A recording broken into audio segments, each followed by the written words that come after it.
myself Manish Sharma welcomes you on the YouTube channel of AMPS School Hindon City. Okay, I'm teaching you chapter 1 of 9th class Geography, India, Size and Location.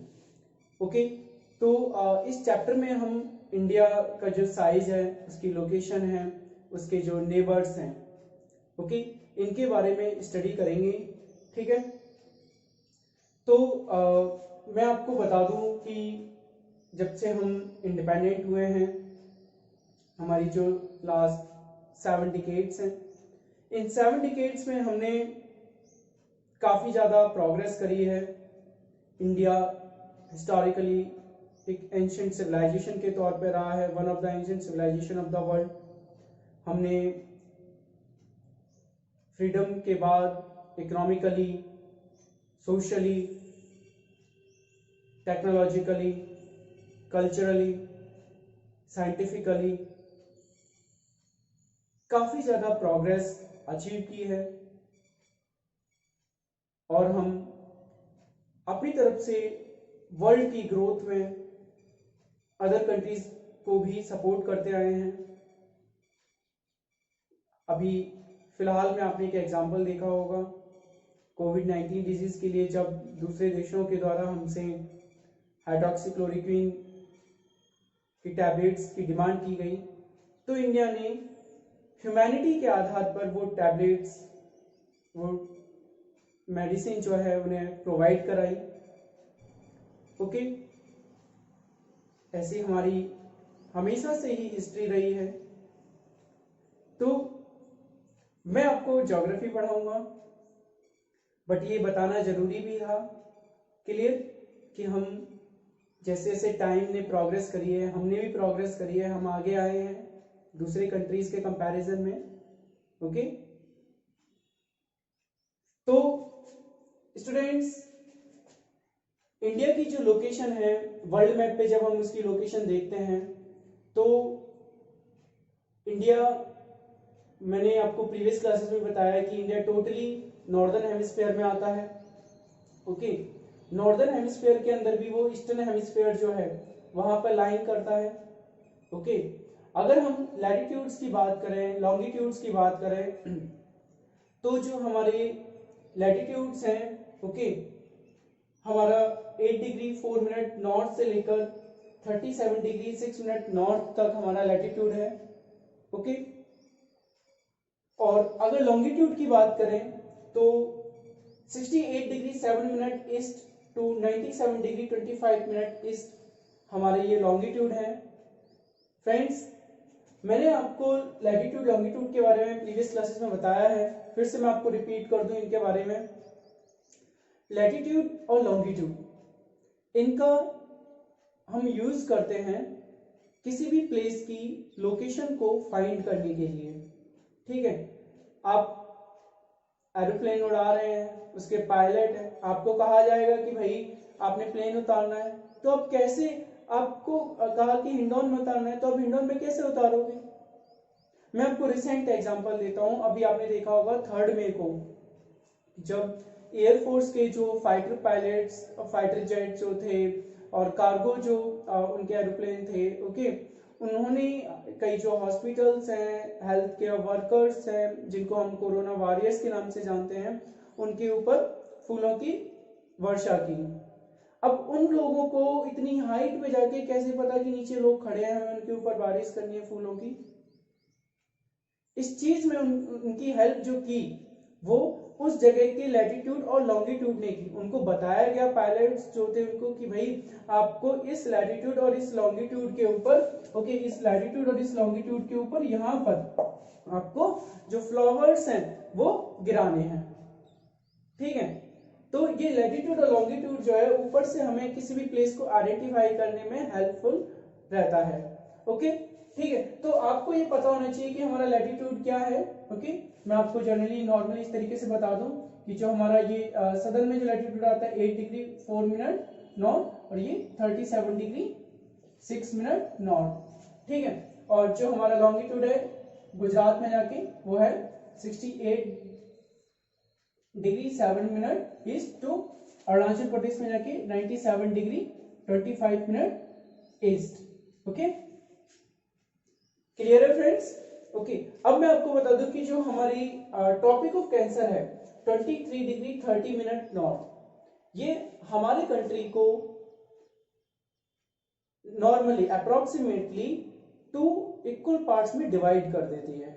Okay, tropic of cancer 23 degree 30 minute north हमारे country को 2 equal parts में divide करती है।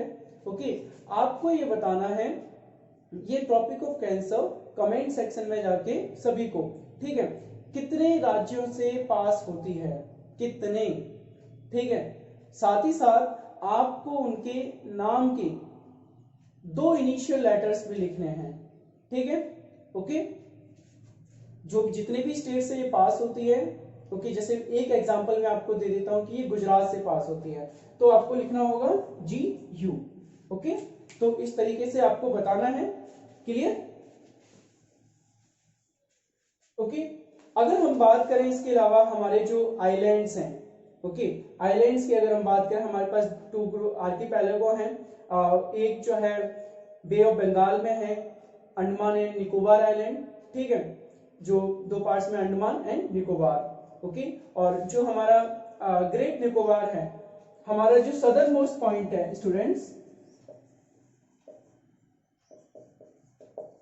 Southern point, okay, सबसे नीचे जाके अंडमान निकोबार में जो ग्रेट निकोबार आइलैंड में आता है इधर इस साइड की तरफ, ओके, उसको हम बोलते हैं इंदिरा पॉइंट, ठीक है, इसको क्या बोला जाता है? इंदिरा पॉइंट, ठीक है। यह 6 डिग्री 4 मिनट नॉर्थ पर आता है। ये ग्रेट निकोबार आइलैंड जो है वहां पर आता है। स्टूडेंट्स 2004 में एक सुनामी आई थी, ओके, जो हमारा सदर्न पार्ट है वहां पर, ठीक है, इंडियन ओशन में।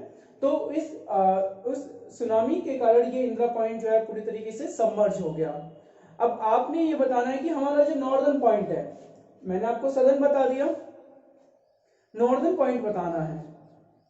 हिंट के तौर पे मैं आपको बता दूं कि नॉर्दर्न और सदर्न पॉइंट में कुछ सिमिलैरिटी है, ठीक है। अब वो चाहे नाम की हो सकती है, किसी और चीज की हो सकती है, ठीक है। तो आपको कमेंट सेक्शन में आपको सेकंड जो आंसर देना है वो ये बताना है कि हमारा जो नॉर्दर्न पॉइंट है इंडिया का, उसका नाम क्या है। ओके, ठीक है, तो ये आपको बताना है कमेंट सेक्शन में जाके। क्लियर? और हमारी जो स्टैंडर्ड मेरिडियन है, ओके, हमारी स्टैंडर्ड मेरिडियन है 82 डिग्री 30 मिनट ईस्ट। ये हमारा लॉन्गिट्यूड है, ओके, स्टैंडर्ड लॉन्गिट्यूड जिसको हम कह सकते हैं। फ्रेंड्स, मैंने आपको लैटिट्यूड लॉन्गिट्यूड का किसी जगह का पता लगाने के लिए तो बताया ही कि हम लोकेशन फाइंड आउट कर सकते हैं, लेकिन ये जो लॉन्गिट्यूड है इसका एक इस्तेमाल और है। इस लॉन्गिट्यूड की हेल्प से हम किसी भी जगह का जो वहां का लोकल टाइम है वो कैलकुलेट कर सकते हैं with respect to Greenwich mean time, ठीक है। ग्रीनविच एक जगह है, ओके, लंदन में, वहां पे एक लाइन है जो कि 0 डिग्री लॉन्गिट्यूड जिसको कहा जाता है, जैसे 0 डिग्री लैटिट्यूड इक्वेटर को कहा जाता है, ऐसे ही 0 डिग्री लॉन्गिट्यूड हम ग्रीनविच मीन लाइन को बोलते हैं। ओके, ठीक है। इसके अलावा अगर हम बात करें अपनी कंट्री की साइज की, तो हमारा जो टोटल एरिया है 3.28 मिलियन स्क्वायर किलोमीटर आता है, ओके, और इसके अंदर इस एरिया में वो एरिया भी आता है जम्मू एंड कश्मीर का जिसको पाकिस्तान ने इलीगली ऑक्यूपाई कर रखा है, गिलगिट बाल्टिस्तान वाला रीजन, ओके, पाक ऑक्यूपाइड कश्मीर, फाइन।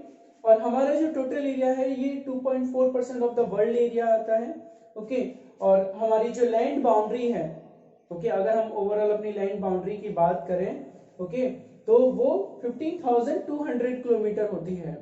क्लियर? अब आपको कमेंट सेक्शन में ये बताना है कि सबसे लॉन्गेस्ट बाउंड्री लाइन, जो हमारा बॉर्डर सबसे ज्यादा लंबा किस कंट्री को टच करता है, ओके, आपने ये बताना है। हमारी coastal line, okay, coastal line की अगर हम बात करें तो इसके अंदर अंडमान निकोबार और लक्षद्वीप भी आते हैं, तो इन सबकी कोस्टल लाइन को इक्वल करके अगर हम देखें तो 7,516.6 किलोमीटर, ये हमारी ओवरऑल कोस्टल लाइन है। ओके फ्रेंड्स, ठीक है, फाइन। अब मैं आपको बता दूं कि नॉर्थ से लेकर कश्मीर से लेकर कन्याकुमारी तक जो हमारा डिस्टेंस है, एक्सटेंट है, कितना किलोमीटर लंबा है? 3214 kilometre. Okay, Kashmir to Kanyakumari का डिस्टेंस कितना है? 3214 किलोमीटर। और गुजरात से लेकर अरुणाचल प्रदेश तक का एक्सटेंट या जो डिस्टेंस है वो कितना है? 2933 किलोमीटर। ओके, अब एक इंटरेस्टिंग पॉइंट मैं आपको बता रहा हूं यहां पर, बहुत ही इंटरेस्टिंग, ठीक है।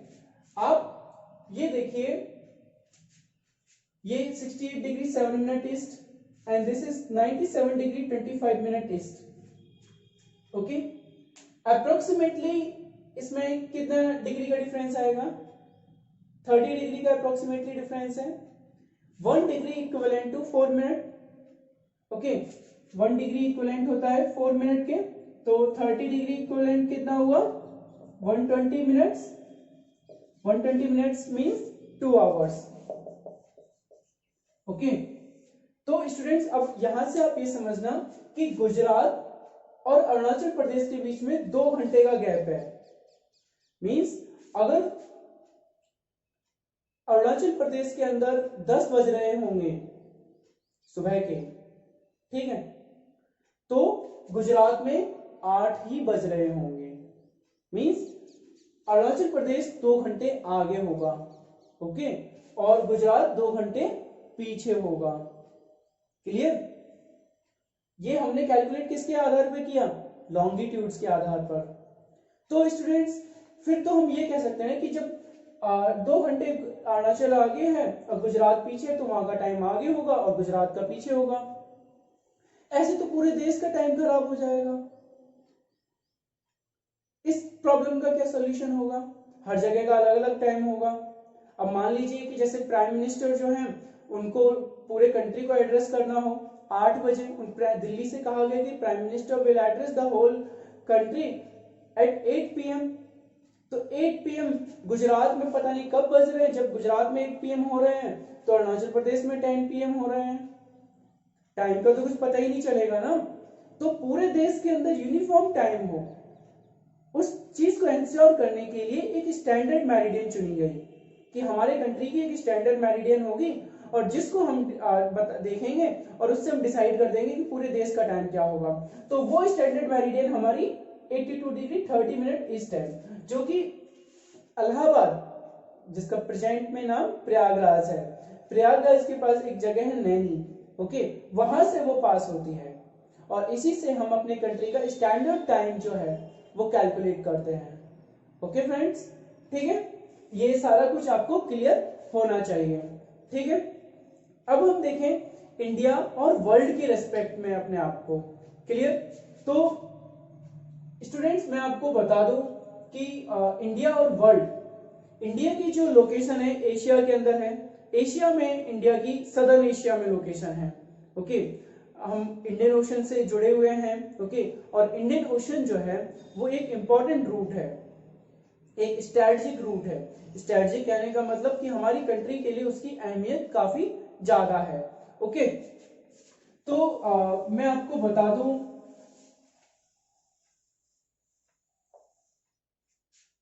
नॉर्मली अगर हम देखें तो इंडिया, इधर हमारा इंडियन ओशन है, ओके, और इधर ईस्टर्न एशिया आ जाता है, इधर वेस्टर्न एशिया। तो इंडिया का वर्ल्ड के साथ एंशियंट टाइम से ही रिलेशन रहा है, ओके।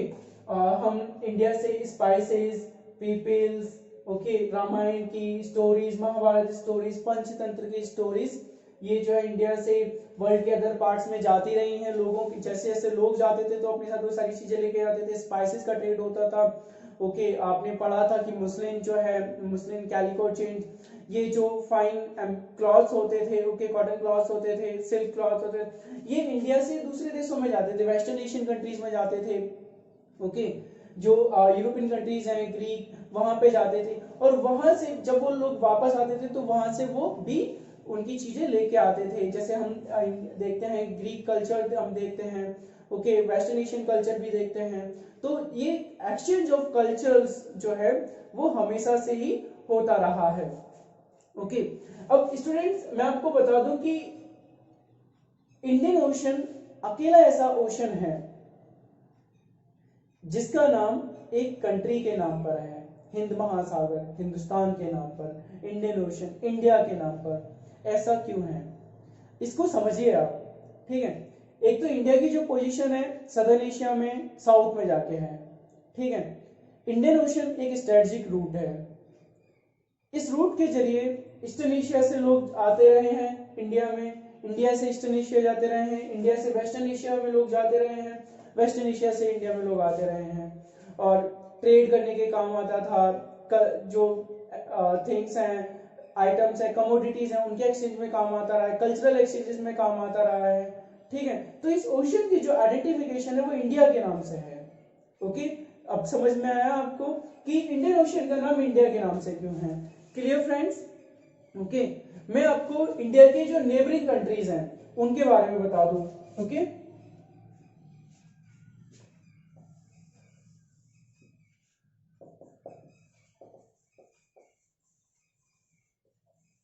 नेबर्स, इंडिया के नेबर्स की अगर हम बात करें तो जो हमारा नॉर्थ वेस्टर्न नेबर है पाकिस्तान, ओके, नॉर्दर्न नेबर जो है हमारा चाइना है, ओके, नेपाल, भूटान, बांग्लादेश, और एक नेबर, इंपॉर्टेंट नेबर है हमारा अफगानिस्तान, जिसका बॉर्डर पाक ऑक्यूपाइड कश्मीर से लगा है, ठीक है।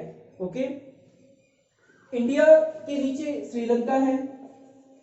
श्रीलंका को एक नैरो वाटर बॉडी है, ओके, एक नैरो वाटर बॉडी है जिसका नाम है पाक स्टेट, जो इन दोनों के बीच में है, ओके, ठीक है। पाक स्टेट जो है इंडियन ओशन में है और वो इंडिया और श्रीलंका के बीच में इन दोनों को सेपरेट करता है, पाक स्टेट, ठीक है स्टूडेंट्स। Okay, fine, clear. तो आगे जो भी है हमारा रिमेनिंग ये चैप्टर है उसको हम नेक्स्ट वीडियो में कवर अप करेंगे। ओके, आज के लिए इतना ही, थैंक यू।